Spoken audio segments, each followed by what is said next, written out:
Movie starts with a bunch of women meeting a man. Although they seem happy at first, things soon turn sour and they end up dying in the most painful ways. Liz is a painter who's talking to her friend Maggie. She is planning to take her boyfriend Malcolm's cabin house, which is situated in the woods.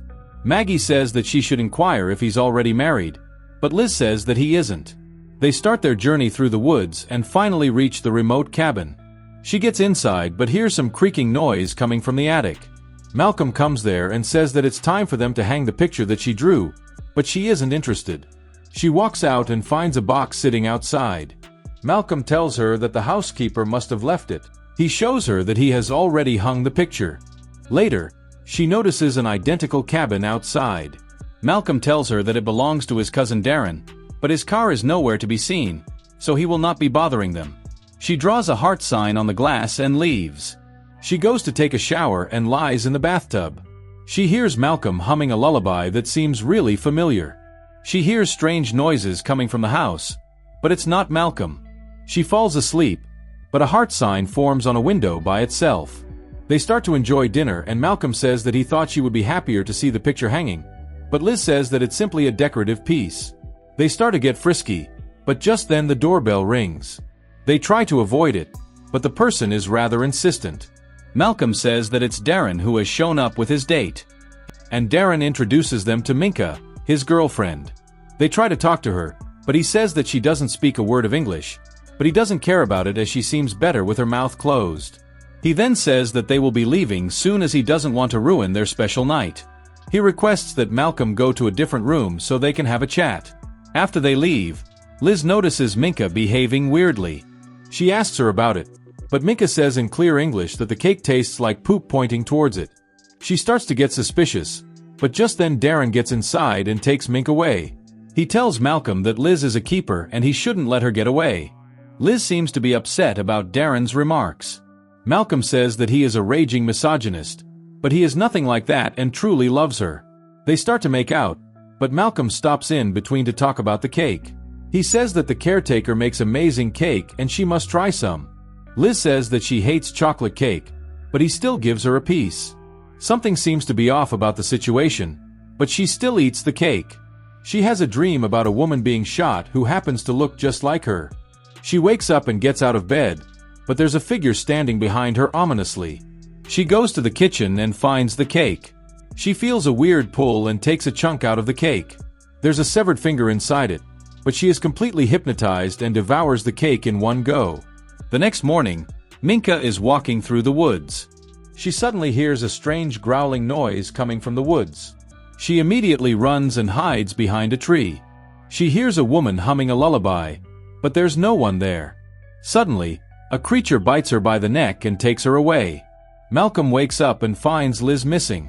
Liz, on the other hand, is in a complete trance state sketching something.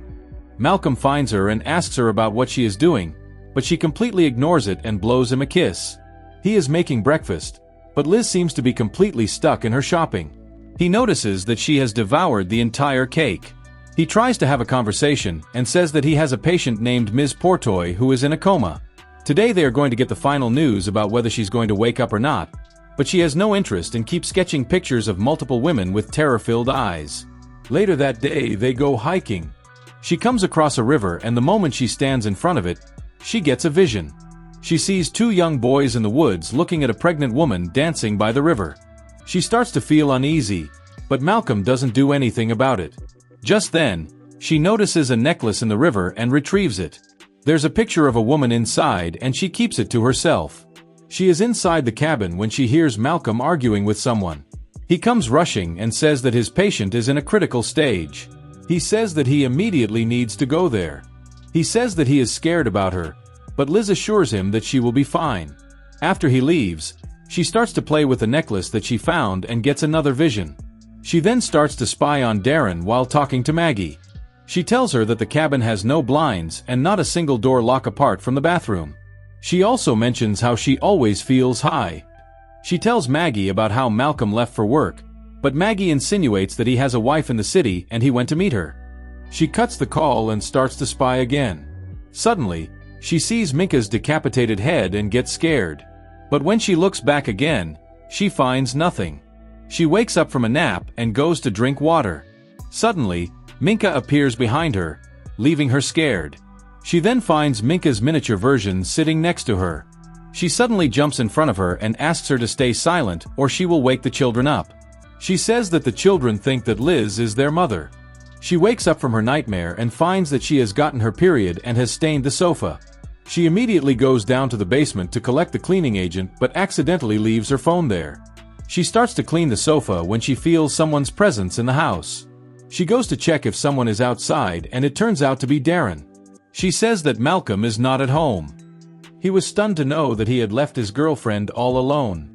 He asks to get inside but she asks him to come back later.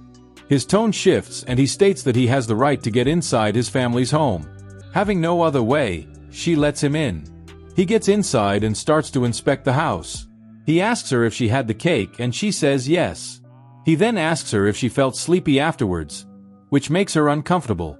He takes a bottle of whiskey and offers to drink, but she refuses. He says that Malcolm always mentioned how different she was from all the other girls. In order to avoid the conversation, she agrees to drink with him. She asks him to get the glasses and goes to the washroom. She locks herself in the washroom and recalls that she has left her phone in the basement.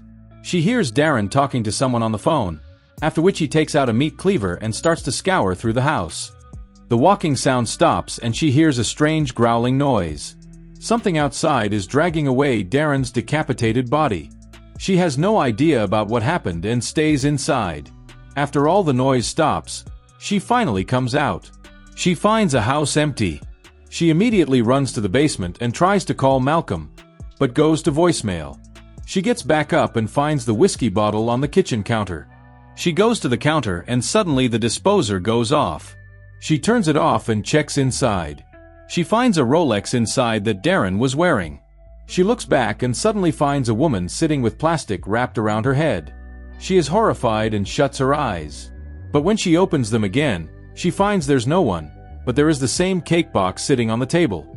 She starts to pack all her things. She immediately calls Maggie and asks her if she can come and pick her up. She says that there's something really wrong going on and she needs to leave. Suddenly, Maggie's voice starts to crack and a creature appears behind her. Creatures' necks grow as Maggie's voice changes. She says that she is their mother and the call gets disconnected. She suddenly feels someone's presence behind her, but when she looks back, she finds nothing. Soon, she finds Malcolm's car pulling up. He gets inside and finds Liz in a frantic state. She explains everything about seeing the woman with a plastic bag. She also mentions how Darren showed up unannounced and disappeared. Malcolm starts to look through the house for him. Malcolm begs her to stay for 30 minutes so he can pack all his things and then they can leave. Liz is reluctant but agrees. She sits inside as Malcolm scours through the entire house. He comes back after some time with a bottle of wine. He apologizes for leaving her alone and asks her to give it one more shot. She agrees. They get drunk and listen to music. Liz says that he is a liar as he is back long before he was supposed to. Malcolm says that there was no traffic, so he was able to. She then asks him about Ms. Portoy, but he replies with who? Liz is stunned, but he backtracks immediately and says that the name slipped his mind. He says that she died and her family was all beside her, but she is called as bluff this time and excuses herself to the washroom. She locks herself in the bathroom. He asks her to come out, but she refuses. She asks him if he has a wife and kids in the city, but he says that he doesn't. He says that he lied and she caught him, but they need to move past this. Suddenly, she notices a picture on the floor. She picks it up and it's Malcolm with a woman and 2 kids. Malcolm opens the door and says that the bathroom door doesn't lock just like all the other doors in the house. She shows him the picture and asks about his real identity, but he says that he is a decent man who happens to be a doctor. She says that she wants to leave, but Malcolm says that he can't let her do that. He then offers to sit in the living room and discuss it like adults. Malcolm says that he truly loves her and what's about to happen to her is the purest form of love. Liz is confused as hell and Malcolm says that she was always different. She should have taken just a bite out of that cake, which would have knocked her out, but she ate everything. He says that they present to Liz as women, but they aren't. 200 years ago, when they were kids, they saw their mother dancing on the riverside. She was beautiful and pregnant, but she trespassed into their land and they shot her in the leg. Then they brought her back and locked her inside the pig pen.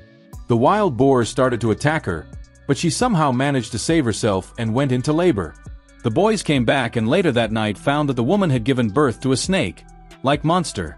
The mother slept peacefully, but the boys shot and killed her. Liz asks him to let her go, but he says that that won't happen. The creature lives in the shadows and blesses them with eternal life. Exchanges they bring women as sacrifices for the creatures to feast on and stay alive. Liz begs for him to let her go, but he says that she is going to die. He says that he truly loved her and that's the reason that he will not be there when the creature devours her. She immediately tries to run, but the doors are all locked. She hears him saying that they only killed the mother and never violated her, even when they had the chance to. She manages to find her phone, but it doesn't turn on. Behind her, the creatures slowly start to appear. Before it can attack, she hears the movement and looks back, but there's no one there. She immediately runs and manages to open a window. She tries to climb through the wall and reach the other end.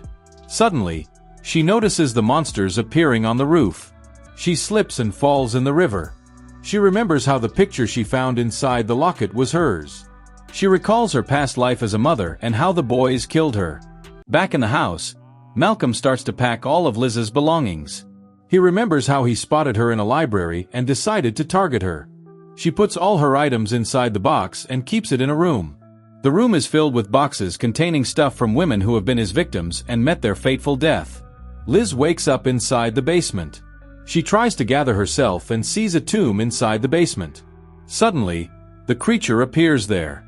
It lights a candle and she finds the same cake box sitting there. Another creature starts to get down from the stairs.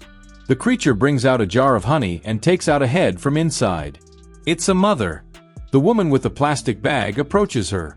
She removes her mask and has a face consisting of multiple ears, eyes, and noses.